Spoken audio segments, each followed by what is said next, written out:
ಎಲ್ರಿಗೂ ನಮಸ್ಕಾರ. ಹವ್ಯಕ ಪಾಕಶಾಲೆಗೆ ಮತ್ತೊಮ್ಮೆ ಆದರದ ಸ್ವಾಗತ. ದಿಢೀರಾಗಿ ಮಾಡುವಂಥದ್ದು, ಅದರಲ್ಲೂ 5 ನಿಮಿಷದಲ್ಲಿ ಮಾಡುವ ಸಾರು ಅಂತಂದರೆ ಯಾರಿಗೆ ತಾನೇ ಇಷ್ಟ ಇಲ್ಲ ಹೇಳಿ. ಊಟದ ಜೊತೆಗಂತೂ ಇದನ್ನು ಹಾಕಿ ತಿಂತಾ ಇದ್ದರೆ ಆಹಾ ಎಷ್ಟು ಅದು ಮಜಾ ಇರುತ್ತೆ ಅಂತಂದರೆ, ಎಷ್ಟು ಊಟ ನಾವು ಮಾಡ್ತೀವಿ ಅಂತಲೇ ಗೊತ್ತಾಗಲ್ಲ, ಅಷ್ಟು ಟೇಸ್ಟಿಯಾಗಿರುತ್ತೆ. ಬನ್ನಿ ಹಾಗಾದರೆ ಇವತ್ತಿನ ವಿಡಿಯೋವನ್ನು ಸ್ಟಾರ್ಟ್ ಮಾಡೋಣ. ಮೊದಲಿಗೆ ಇಲ್ಲಿ ಒಂದು ಬಾಣಲೆಯನ್ನು ಇಟ್ಕೊಂಡಿದ್ದೀನಿ. ಈಗ ಎಲ್ಲ ಮಸಾಲೆ ಪದಾರ್ಥಗಳನ್ನು ಎಣ್ಣೆ ಎಲ್ಲ ಹಾಕದೆ ನಾವು ಹಾಗೆಯೇ ಡ್ರೈ ರೋಸ್ಟ್ ಮಾಡ್ಕೊಳ್ಬೇಕಾಗುತ್ತೆ. ಅದಕ್ಕಾಗಿ 1 ಚಮಚ ಆಗುವಷ್ಟು ಜೀರಿಗೆಯನ್ನು ಮೊದಲಿಗೆ ಹಾಕ್ಕೊಂಡಿದ್ದೀನಿ. ಆಮೇಲೆ 1 ಚಮಚ ಆಗುವಷ್ಟು ಬ್ಲ್ಯಾಕ್ ಪೆಪ್ಪರ್, ಕಾಳು ಮೆಣಸನ್ನು ಹಾಕ್ಕೊಂಡಿದ್ದೀನಿ. ಮತ್ತು ನಿಮಗೆ ಖಾರಕ್ಕೆ ಅನುಗುಣವಾಗಿ ಇಲ್ಲಿ ಬ್ಯಾಡಗಿ ಮೆಣಸಿನಕಾಯಿಯನ್ನು ಕೂಡ ಹಾಕ್ಕೊಳ್ಬೇಕು.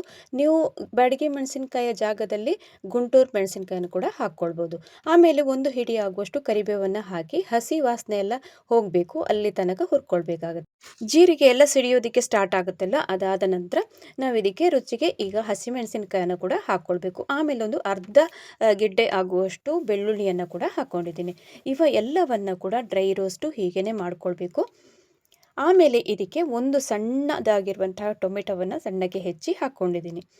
ಎಲ್ಲವನ್ನು ಒಂದು ಸ್ವಲ್ಪ ಅಷ್ಟೇ ಫ್ರೈ ಮಾಡಿದರೆ ಸಾಕು. 1 ನಿಮಿಷ ಫ್ರೈ ಮಾಡಿದ ನಂತರ ತಣ್ಣಗಾಗೋದಕ್ಕೆ ಬಿಡಬೇಕು. ಈಗ ತಣ್ಣಗಾದ ನಂತರ ತೋರಿಸ್ತಾ ಇದ್ದೀನಿ. ಈಗ ಒಂದು ಮಿಕ್ಸಿ ಜಾರನ್ನು ತಗೊಂಡು ಅದಕ್ಕೆ ಹಾಕ್ಕೊಳ್ತಾ ಇದ್ದೀನಿ ಎಲ್ಲ ಹುರಿದಿರುವಂತಹ ಮಸಾಲೆಗಳನ್ನು ಕೂಡ. ಇನ್ನು ರುಬ್ಕೊಳ್ಳೋದಕ್ಕೆ ಒಂದು ಸ್ವಲ್ಪ ನೀರನ್ನು ಕೂಡ ಹಾಕ್ಕೊಳ್ಬೇಕು. 1/4 ಲೋಟದಿಂದ ಅರ್ಧ ಲೋಟದಷ್ಟು ನೀರನ್ನು ಹಾಕಿ ತುಂಬ ನುಣ್ಣಗಿಂತ ಮಾಡ್ಕೊಳ್ಬಾರ್ದು. ಜಸ್ಟ್ ಒಂದು ಸ್ವಲ್ಪ ತರಿತರಿಯಾಗಿ ಇದ್ದರೆ ತುಂಬ ಚೆನ್ನಾಗಿ ಸಾರು ಕೂಡ ಮಾಡ್ಕೊಳ್ಬಹುದು. ಈಗ ನೋಡ್ಬೋದು ತರಿತರಿಯಾಗಿ ರುಬ್ಕೊಂಡು ತಂದಿದ್ದೀನಿ. ಇದೊಂದು ಸೈಡಲ್ಲಿ ಇಟ್ಟಿರೋಣ. ಇನ್ನೀಗ ಸಾರಿಗೆ ನಾವು ಒಗ್ಗರಣೆಯನ್ನು ಮಾಡ್ಕೊಳ್ಬೇಕು. ಅದಕ್ಕಾಗಿ ಒಂದು ಬಾಣಲೆಯನ್ನು ತಗೊಂಡಿದ್ದೀನಿ. ಅದಕ್ಕೆ ಒಂದು ಸ್ವಲ್ಪ ಕೊಬ್ಬರಿ ಎಣ್ಣೆಯನ್ನು ಹಾಕ್ಕೊಳ್ತಿದ್ದೀನಿ. ಮತ್ತು ಇದಕ್ಕೆ ಸಾಸಿವೆಯನ್ನು ಹಾಕ್ಕೊಳ್ಬೇಕು.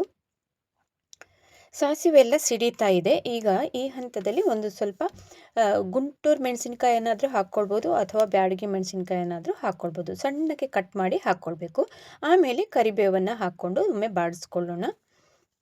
ಮತ್ತು ಇದಕ್ಕೆ ನಾವು ಆಗಲೇ ಸಣ್ಣದಾಗಿ ಹೆಚ್ಚಿ ಇಟ್ಟಂತಹ ಟೊಮೆಟೊವನ್ನು ಕೂಡ ಒಂದನ್ನು ಹಾಕ್ಕೊಳ್ಬೇಕು. ಆಗಲೇ ನಾವು ಮಸಾಲೆ ಪದಾರ್ಥಗಳನ್ನೆಲ್ಲ ಹುರ್ಕೊಳ್ಬೇಕಾದ್ರೆ ಒಂದು ಸಣ್ಣ ಟೊಮೆಟೊವನ್ನು ಹಾಕ್ಕೊಂಡಿದ್ದೀನಿ.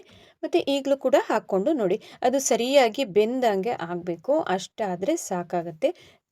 ಈಗ ಈ ಹಂತದಲ್ಲಿ ಒಂದು ಸ್ವಲ್ಪ ಅರಿಶಿಣವನ್ನು ಹಾಕ್ಕೊಂಡಿದ್ದೀನಿ. ಅರಿಶಿಣವನ್ನು ಹಾಕಿ ಕೂಡ ಚೆನ್ನಾಗಿ ಮಿಕ್ಸ್ ಮಾಡ್ಕೊಳ್ಬೇಕು.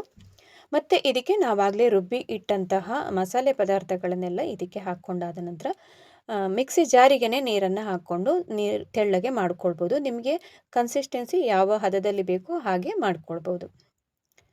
ನಾನಿಲ್ಲಿ ಒಂದು ಹತ್ತಿರದ ಒಂದು 4 ಲೋಟ ಆಗುವಷ್ಟು ನೀರನ್ನು ಕೂಡ ಹಾಕ್ಕೊಂಡಿದ್ದೀನಿ.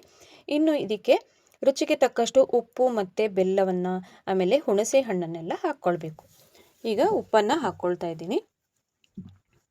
ಇನ್ನು ಸ್ವಲ್ಪ ಬೆಲ್ಲವನ್ನು ಹಾಕಿದರೆ ನಿಮಗೆ ಟೇಸ್ಟ್ ಕೂಡ ಇನ್ನೂ ಜಾಸ್ತಿ ಆಗುತ್ತೆ.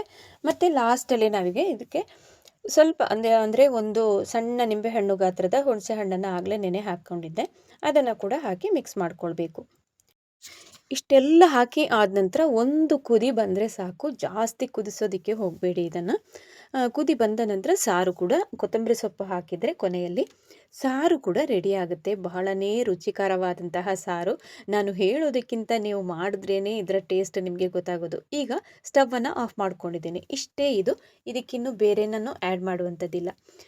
ನಿಮಗೆ ಶೀತನೋ ಕಫನೋ ನೆಗಡಿನೋ ಈ ಥರದ್ದು ಅಥವಾ ಜ್ವರ ಎಲ್ಲ ಇದ್ದಾಗ ಬಾಯಿಗೆ ರುಚಿ ಸೇರಲ್ಲ, ಅನ್ನನೇ ಬೇಡ ಅಂತ ಅಂದಾಗೆಲ್ಲ ಈ ಥರದ ಸಾರನ್ನು ಮಾಡಿ ಕುಡ್ಕೊಳ್ಬೋದು. ಹೆಲ್ತಿಗೂ ಕೂಡ ಬಹಳನೇ ಒಳ್ಳೆಯದು. ಮತ್ತು 5 ನಿಮಿಷದಲ್ಲಿ ಕೂಡ ಇದನ್ನು ರೆಡಿ ಮಾಡ್ಕೊಳ್ಬೋದು. ಏನು ಆ ಥರದ್ದು ಬೇಳೆ ಎಲ್ಲ ಬೇಯಿಸಬೇಕು, ಏನೂ ತೊಂದರೆ ಇಲ್ಲ. ಇವತ್ತಿನ ವಿಡಿಯೋ ನಿಮಗೆ ಇಷ್ಟ ಆಯ್ತಲ್ಲ? ಇಷ್ಟ ಆದಲ್ಲಿ ಚಾನಲನ್ನು ಸಬ್ಸ್ಕ್ರೈಬ್ ಮಾಡ್ಕೊಳ್ಳಿ. ಸಿಗೋಣ ಇನ್ನೊಂದು ವಿಡಿಯೋದಲ್ಲಿ. ಅಲ್ಲಿ ತನಕ ನಮಸ್ಕಾರ.